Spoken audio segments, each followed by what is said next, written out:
All right, what is going on? Hey, how you doing? All right. Here's our first flip video for PSG. All right. Your quizzes will be great when I get back, and I'll hand those back to you probably on Monday or Tuesday.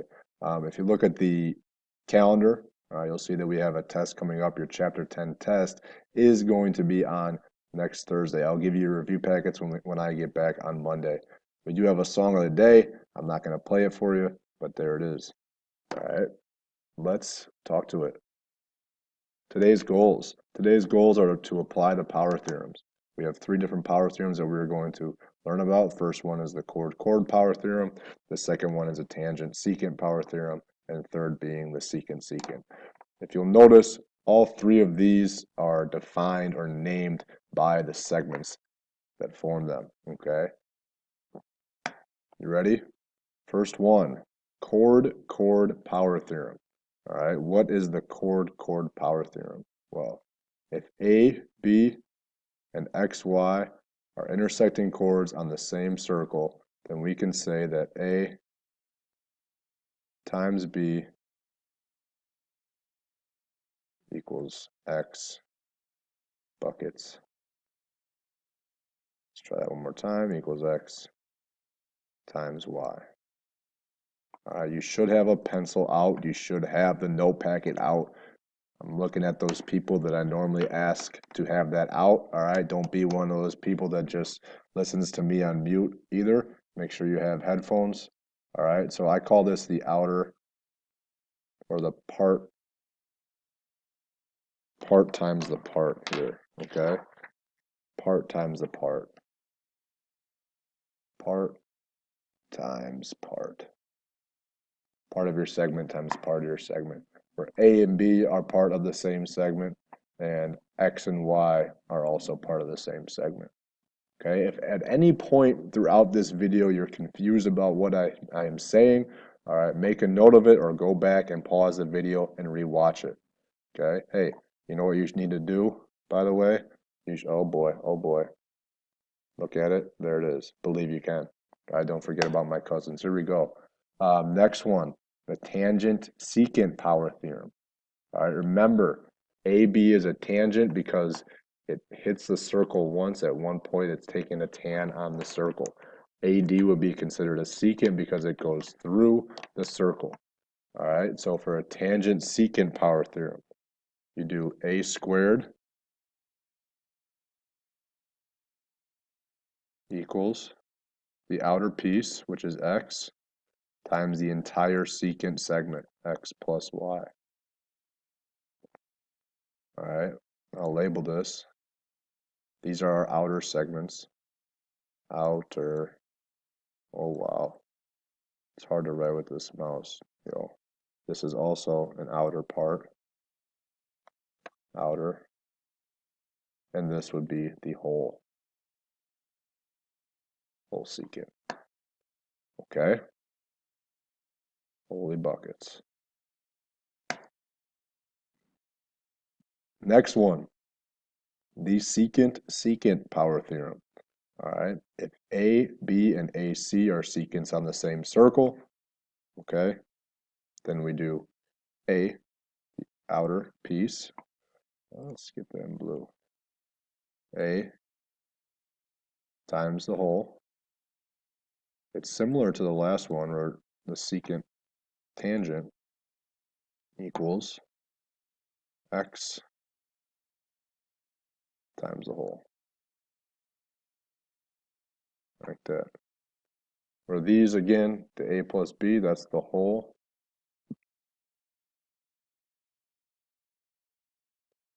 And A and X are the outer piece.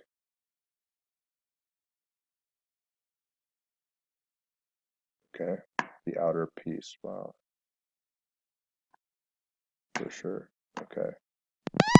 Yeah, I'm sorry about that noise there. Anytime I start recording again, it makes a weird noise. Also, the thing just froze on me. That was pretty solid, but we're going to battle through it. All right, so our last one was the secant power theorem. All right, let's talk to it. Let's try some examples here. All right, first example we're given. Here we go. find x, y, and z. For an example one, obviously this part A, we're just going to be finding x, okay? First of all, we have a chord here, so we'll use the chord power theorem, where we go A times B equals x times y. Let's talk to it. The part times the part, so 6 times 2 equals this part times this part. 3 times x, or x times 3. All right, we all know what 6 times 2 is. That's 12. And 3 times x is 3x. So you get for x equals 4. That's it. All right, again, if at any point you want to rewind this and watch what I just did again, feel free to do that. All right, I would want to rewatch it a couple times. I know I'm not here to answer questions. Okay, if you have a question, mark it down on your piece of paper. All right, and you can either ask someone in the resource center, or you can ask me when I get back on Monday. Okay. Number 2, or part B. Oh my. It looks like we have a tangent line here because it hits the circle at one point. All right, and then we have a secant segment there. Okay, so we'll do the tangent secant power theorem. We'll use this power theorem where it's the tangent line squared equals the outer part of your secant times the entire secant. So in this case, y is our tangent line, so y squared equals the outer portion 2 times the entire secant segment. And I'm going to write 2 plus 16 because when we do an example in a little bit, all right, we'll be asked to find this distance here. Okay, so I want you to get in the habit of doing this. Remember though, you're not going to distribute this 2. Order of operations says we need to do whatever's in here first. Okay, so we get y squared equals 2 times 18. And if you want to skip this step, that's totally fine, and do it in your head. Or y, oh boy, holy buckets, okay, I'm not doing that again. Or y squared equals 36 square root, wow, wow, so y equals, wow, 6. Now, technically, remember, when you take the square root of a variable, or of any number, it's plus or minus, right? But this is a segment. Y is a segment. So you throw out the negative one. In this case, sometimes it'll work. So y is just 6. If any part of this was confusing, please go back and rewatch it.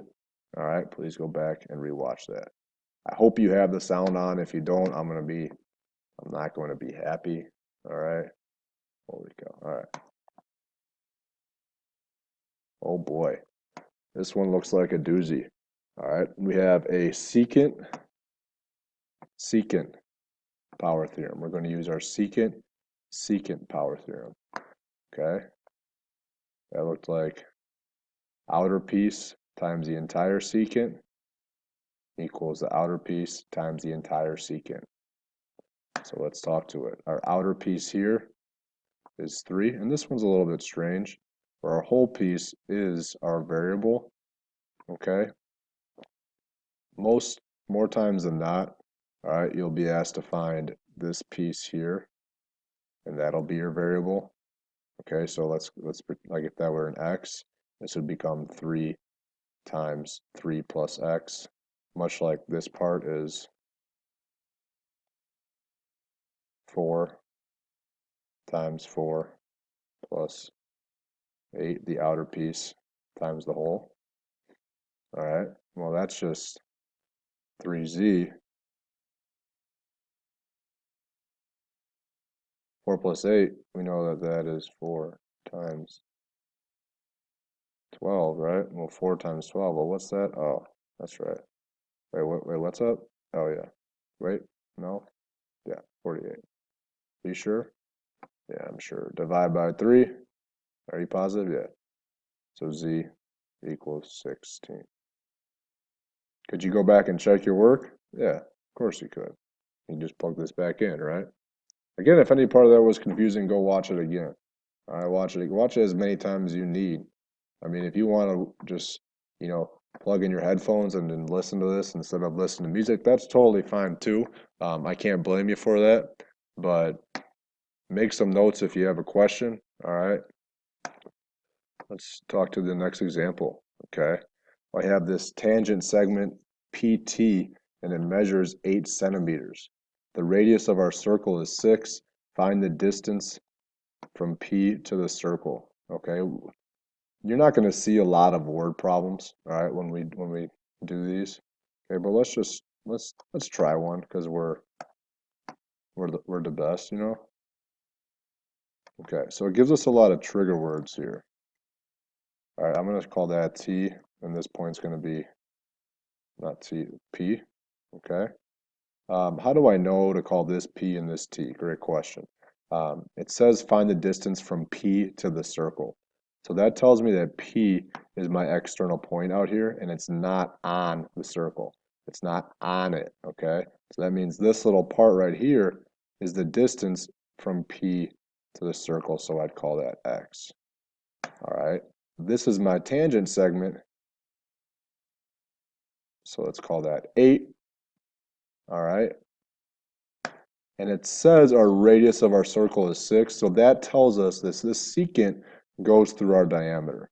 So, or excuse me, goes through our center. So if this is 6 and 6, then this whole thing is 12.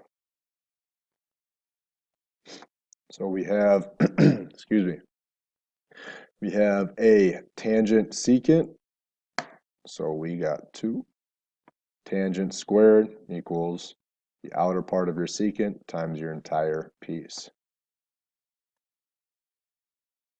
So let's talk to it. The outer part of our tangent squared is 8. So 8 squared equals, well, the outer part of our secant, which is X, times the entire thing. The entire secant segment would be considered X plus 12.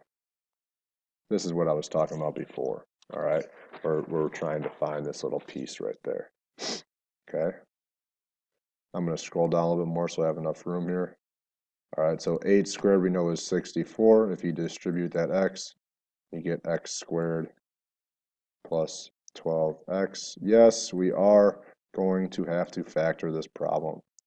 Everyone loves to factor. Get everything on one side, so minus is 64. So that X squared, again, pause it if you're getting stuck, if you're getting lost for a second. It's okay to go rewatch it. X squared plus 12X minus 64 equals 0. We got to find two numbers that multiply to give us negative 64, and that'll add together to give us 12. And that is 16 and 4. Wow. So we get X. Set each factor equal to 0. X plus 16 equals 0. Subtract 16, you get X equals negative 16. Similarly, X minus 4 equals 0. Add the 4 to the other side, so you get X equals 4. All right. Now, we're looking for an outer piece here, a piece of a segment. So we can throw away, in this case, our negative. So X is 4. So the distance is 4 centimeters. And again, you could always go back and plug that back in. All right. Feel free to rewatch that part. I know I did that pretty quickly. Okay, I did that pretty quickly. Here's your homework for tonight. All right, again, I will check all the 10.8 homework on Monday. Your test is not on Friday. That's just silliness, okay? It's next Thursday. All right, don't freak out, just relax. I'll give you your review packets on Monday as well. I hope you all enjoyed my first lesson, all right? And I hope you all are very nice to the sub. I hope they get good notes on Monday. Have a good weekend.